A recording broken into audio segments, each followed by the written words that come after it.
So I bought $500 of Bitcoin in June of 2016 so that I could order $500 of LSD from Canada. That would be worth $31,985. You know what? You know what? That trip on LSD made me realize how depressed I was and that I needed to move home because otherwise I was probably going to be committing suicide before the end of the year. Well, then I would say it was probably worth $31,000 to you. Yeah, but $31,000 is also a lot of money. I don't know. You know, on one hand, it's like, Tommy, you wouldn't be alive to enjoy it. And on the other hand, it's like, it's 31,000. Yeah. Well, But the thing, you know what? It was some good 1P LSD from Lysergy Labs in Canada, which I think they were shut down because some of their chemicals were killing kids. Ooh. But I didn't. No. I tripped dick on a waterbed for 14 hours. Okay. Hey, you know what? Fairy money. Fairy money. I bought LSD. You're gonna buy a lawnmower. Tomatoes, tomatoes. Hey. I've never done acid, but I did meet Timothy Leary in person once. That's really cool. Really? When did you meet him? Actually, that should be a podcast. Yeah. Because that goes back to our New Age days. Yeah. I should probably take some pictures of some shit to share with you. Please do. That would be a badass podcast. Okay, yeah, but yeah, there was a big New Age festival in Kenner, Louisiana that we did, and Larry was there, and we met him, and he hugged our crystal. That's badass. Our quartz crystal. Yeah, turn on, drop out. Yeah. So yeah, and he was a really cool guy. I mean, he was a legend. He took the test at the prison he was incarcerated in, and took the test. The personality trait test. I don't know if you know this. He took the personality trait test at the prison he was in, and they get it. The psych team gets it. The ward gets it, and you're on this chart of how likely are you to try to escape? How likely are you to stab someone? It's this whole how violent are you, right? It's all these abstract questions, and he took it, and he was labeled as the least dangerous person. And least likely to try to escape. Well, as we know, Leary escaped. Of course. Leary escaped. Well, because what we now know is that test, Leary created it 10 years prior at Harvard. So he was just like, he knew how to get exactly what to write. And he was just, they were like, oh, this guy's a monk on morphine. And Leary's like, you dumb fucks. Yes, he was extremely intelligent. And you could sense that just being around him. Even when he was being kind of woo, and it's like, ooh, crystal. You know, it's like I have an 80-pound quartz crystal that we had set up, and that's awesome. He just hugged it. Do you have a picture of it? I don't have a picture of Leary hugging it, but I could get a picture of the crystal. That's I don't actually have a picture of the crystal at the moment, but it's in the other room, so that's not hard to arrange. When this podcast becomes the next Rogan in my studio, I would like your 80-pound crystal. I don't know what right I have to request your property. I realized as I was saying that, I was like, it's kind of a douche thing to say. Roger, I request your crystal. Bring it to my kingdom. I can rent it to you for a reasonable sum. You know what? We'll create Tom coin. It'll be TPC podcast coin. There'll be a finite amount. It will be based on the molecular structure of the crystal, and you'll have to mine it. We'll have to. I'm just talking gibberish now. I don't know what the fuck I'm talking about. We should create. You know, my friend Jack works in like cryptocurrency, and he's actually made, I think, a decent amount of money. There's people who do cryptocurrency who've made a fuck ton of money, and then there's the rest of us. Yeah, it's like I'm weird because I'm in the middle. You know, it's like you were given. I was given a teeny little sliver of Bitcoin, and you know, as I said, I would never have actually invested money in it. But I bought it purely because it was the only way that lysergy would take It's a pain. medium of exchange. I just wanted acid. Yeah. Yeah, I've done a couple of semi-sketchy transactions using my little sliver of Bitcoin too. Not acid though. That's man. I spent the 500. I remember I spent $500 because I wanted 1p LSD, AL, no, AL, 1p LSD, AL dash LAD, you had the good stuff. LSD 25. No, they're all just derivatives. That's how you got around the law. And then 4 ACO DMT, which is the precursor to psilocin. Psilocin is what psilocybin is metabolized into.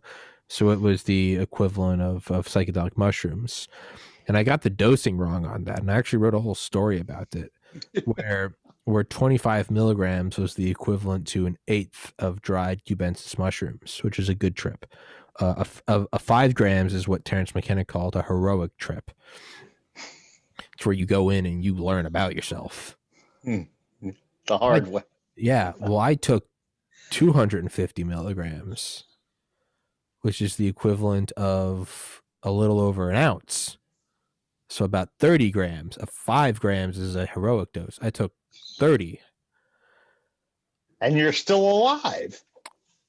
Well, an hour before that, I took a big hit of Ram Dass, Timothy Leary's good friend from Harvard. They both got fired for the Harvard LSD experiments. He said that a good dose of LSD was 200. A groovy time was 250. A lightning, he called white lightning, was when you took 315 micrograms. I took 1,250 micrograms 2 hours prior to the 250 milligrams. And like I said, you're still alive. Yeah. I'm just thinking about it in hindsight, and I'm like, that was, I should have been just another, like, number. Boy dies, Athens, Georgia, taking Dergs from Canada.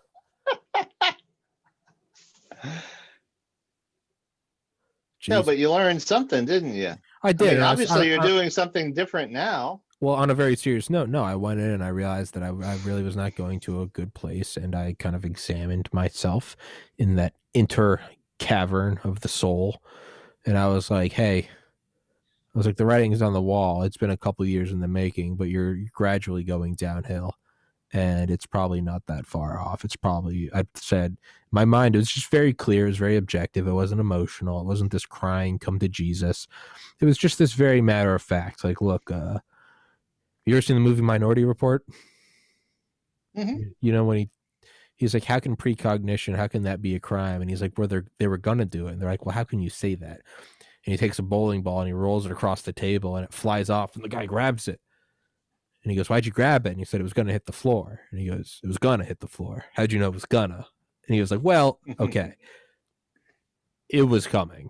I saw it. I was like, look, it is what it is. And it's, you know, a little over 2 years prior, my brother had committed suicide. And I was like, hey, it's just this very, again, it wasn't emotional. It was just a very, like, my soul sat down with me and was like, hey, you know, it's kind of like lighting the cigarette. And it was like, so you probably don't have a whole lot of time left here if you keep going down this road. You're gaining weight. You don't practice basic hygiene. You're angry at everyone. You're doing a ton of drugs.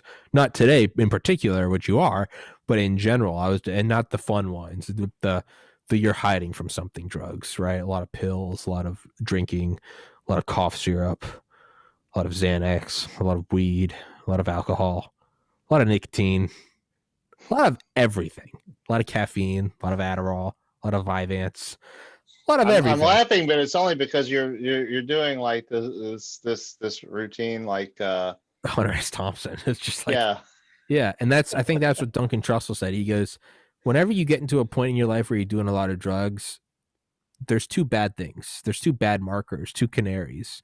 The first is realizing that you're doing a lot of drugs. The second is when your mind goes, well, Hunter S. Thompson did a lot of drugs. He goes, when you find yourself comparing yourself to Hunter S. Thompson, guess what? You're not Hunter S. Thompson. And even if you are trying to compare yourself to him, which you shouldn't because you're not as talented as him, he shot himself too. So it's like, so it was, no, I mean, I can look back on it and smile because, I moved home. I did therapy. I did OCD therapy. Got got out a lot of the demons. I'm sober. Have lost about half the weight. I've still got some chubby that needs to go. The podcast is working, right? I found an investor. Hopefully I should be moving out before the summer, right? I think I've probably only got about 3 months left max in here. And I'm very excited about that. I can laugh because like life is like working out now. I should be just like another tattoo on my brother because I have my brother's initials tattooed on my shoulder. Me and my 3 brothers all have John's initials. I should just be another set of initials under those. Like I was not going to a good place, and it's not some idyllic. I was suicidal. No, I mean like owned the rifle. Was like ready to go, and so I don't know. But then on the other hand, 31,000 is a lot of money. So it's, it's.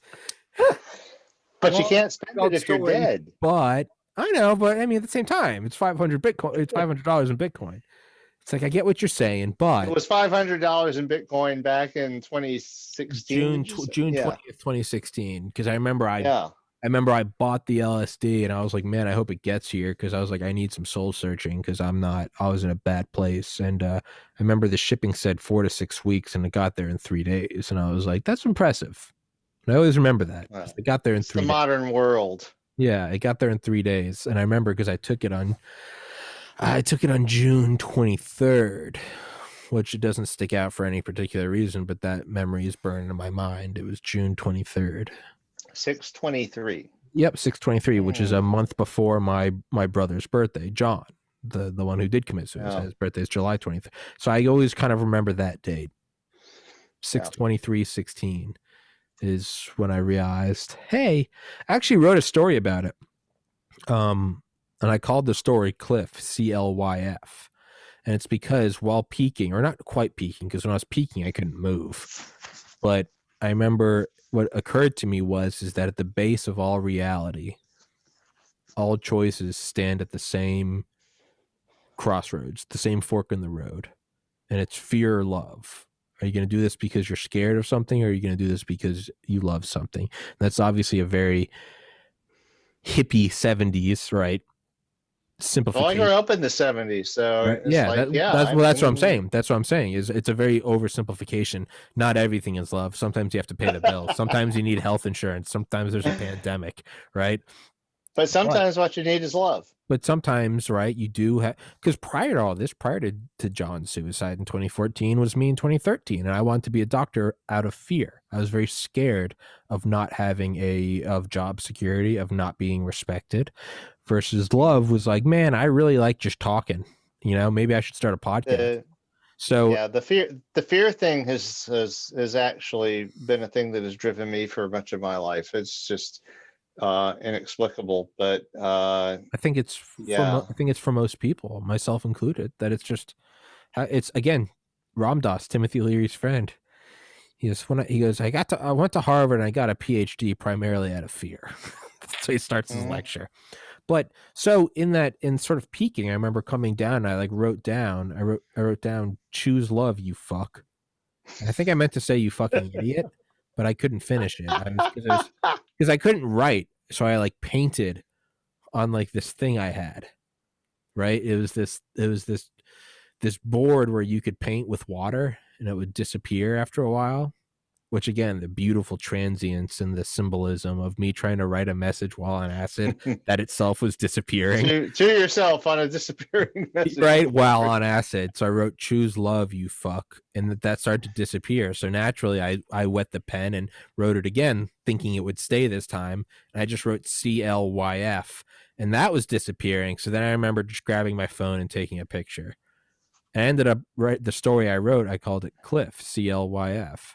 And I wrote a full story in sort of a gonzo journalism-esque way, whereas I wrote what I remember, and then I also kind of went Hunter S. Thompson-esque and just kind of let my fiction run wild. But I wrote it, and I wrote that story when I moved home after I didn't kill myself. So I wrote that story about 2 months later. And it's like a 40-page story that I wrote on my phone. And I called it Cliff. Good Lord. Yeah. On your phone. I wrote it on my phone over the course of about 6 months. I'd write a little bit each day. And I'll put it, actually, fuck it. I'll put it in the link in the description for anybody listening. Okay. But yeah, it's a story I wrote, and it is the ramblings of a madman. There's not a lot of value in it, but if you want a good read, if you want to laugh your ass off, especially because that's, you can know who wrote it. Yeah. I mean, I've certainly had a few people say the same thing about Moby, that, you know, it's the ramblings of madman, and it's their, you know, good. I can understand that way of looking at it. If you don't get it, then there's nothing there to get. No, there's nothing but a kill bot. It starts with an assault on the reader and doesn't let up